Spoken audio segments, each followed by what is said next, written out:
Assalamualaikum warahmatullahi wabarakatuh. Marhaban ya Ramadan. Saya Putri Sofyani dengan NIM 201420015 akan menjawab kuis 1A di Google Classroom. Pertanyaan pertama, jelaskan komponen-komponen penentu kebijakan Asset Liability Management. Oke, izin menjawab. Jadi ada 5 komponen yang terdiri dari Foreign Exchange Management, Net Open Position, GAP atau Gap Management, lalu ada risiko analisis, dan yang terakhir ada pengendalian cost of funds. Oke, mungkin teman-teman nanya itu apa sih? Saya akan menjelaskan satu persatu secara singkat. Jadi untuk dua pertama, Foreign Exchange Management dan juga Net Open Position ini adalah berlaku bagi perbankan syariah yang mempunyai transaksi falas, valuta asing. Nah, untuk foreign exchange management sendiri ini bertujuan untuk mencapai pendapatan yang maksimal, optimal dengan tetap meminimumkan resiko kerugian yang terjadi akibat perubahan kurs valuta asing. Contohnya nih ya, mungkin bank syariah umumnya tidak terlibat dalam transaksi valuta asing secara spekulatif.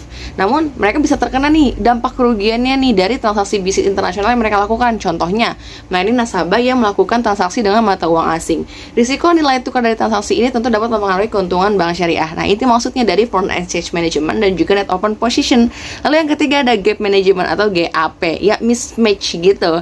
Jadi gap management ini ya seperti kita tahu ya bertujuan untuk mencapai pendapatan yang maksimum dengan tetap meminimalisirkan risiko yang berkaitan dengan ketidaktepatan atau mismatch nih dalam struktur maturity antara aktiva dan pasifa yang dimiliki oleh bank gitu. Selanjutnya ada resiko analisis. Resiko analisis ini tuh ada 10 ya resiko analisis bagi bank syariah. Ada apa aja? Ada resiko kredit, resiko pasar, resiko likuiditas, resiko hukum, resiko operasional, resiko kepatuhan, resiko reputasi, resiko strategik, resiko imbal hasil, dan resiko investasi. 2 ini untuk bank syariah.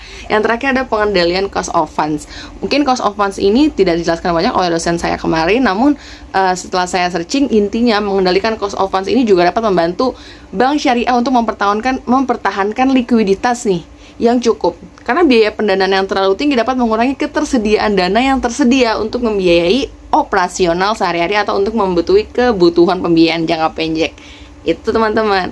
Menjawab pertanyaan kedua, bagaimana sih pencatatan saldo kita di buku tabungan? Oke, saya akan langsung menjawab. Karena buku tabungan dikeluarkan oleh bank, maka pencatatan di buku tabungan yang kita cetak adalah pencatatan versi bank. Nah, gimana tuh? Oke, setiap kali kita menyetor ke bank atau menabung atau transferan yang masuk ke kita, maka di pencatatan buku tabungan akan ditaruh di kredit. Kenapa? Karena kewajiban bank bertambah kepada kita. Kenapa ya kewajiban dong? Karena kan kita taruh uang di bank. Jadi bank punya kewajiban nih buat ngembaliin ke kita.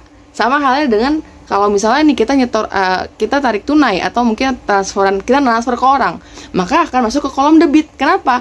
Karena debit itu singkatnya pencatatan pembayaran dari utang bank ke nasabah.